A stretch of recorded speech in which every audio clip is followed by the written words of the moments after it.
সাজাবো প্রেমের পৃথিবী এখানে। সালমান শাহ, যাকে বাংলাদেশ চলচ্চিত্র ইতিহাসের অন্যতম প্রতিভাবান, জনপ্রিয় এবং সফল নায়ক হিসেবে বিবেচনা করা হয়। তিনি 19 সেপ্টেম্বর 1971 সালে সিলেটের দাড়িয়াপাড়া গ্রামে জন্মগ্রহণ করেন এবং 6 সেপ্টেম্বর 1996 সালে মাত্র 24 বছর বয়সে মৃত্যুবরণ করেন। তার প্রকৃত নাম চৌধুরী মোহাম্মদ শাহরিয়ার ইমন। গণমাধ্যম তাকে বাংলাদেশের চলচ্চিত্র জগতের রাজপুত্র, স্বপ্নের নায়ক উপাধিতে ব্যক্ত করে।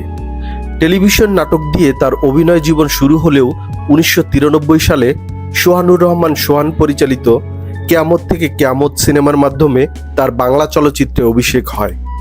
একই সিনেমার মাধ্যমে নায়িকা মৌসুমী ও কণ্ঠশিল্পী আগুনেরও অভিষেক হয়।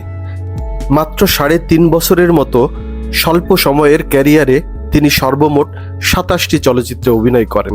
তার অধিকাংশই ছিল ব্যবসা সফল। 90-এর দশকে সাড়া জাগানো চলচ্চিত্র বিক্ষোভ, সুজন সখী, কন্যাদান, স্বপ্নের ঠিকানা, মায়ের অধিকার, এই ঘর এই সংসার, সত্যের মৃত্যু নেই, আনন্দশ্রু ইত্যাদি চলচ্চিত্রে অভিনয় করার মাধ্যমে দেশের শীর্ষ তারকায় পরিণত হন সালমান শাহ। তিনি রোমান্টিক নায়ক হিসেবে তরুণ প্রজন্মের কাছে জনপ্রিয় ছিলেন। তার অভিনীত বেশিরভাগ চলচ্চিত্র ব্যবসা সফল ও জনপ্রিয় হওয়ার কারণে সেই সময় তিনি সবচেয়ে বেশি পারিশ্রমিক পেতেন। তার 3টি চলচ্চিত্র স্বপ্নের ঠিকানা, সত্যের মৃত্যু নেই এবং কেয়ামত থেকে কেয়ামত ঢালিউড বক্স অফিসে শীর্ষ 10টি ব্যবসা সফল চলচ্চিত্রের মধ্যে রয়েছে। তিনি 1992 সালে সাবেক একজন জনপ্রিয় ক্রিকেটারের মেয়ে সামিরা হককে বিবাহ করেন।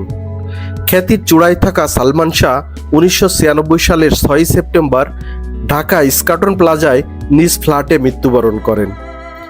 এরপর তাকে সিলেটের হযরত শাহজালাল মাজার প্রাঙ্গণে সমাহিত করা হয়। ভিডিওটি ভালো লাগলে লাইক দিবেন, শেয়ার করবেন এবং চ্যানেলটি সাবস্ক্রাইব করে সঙ্গে থাকবেন।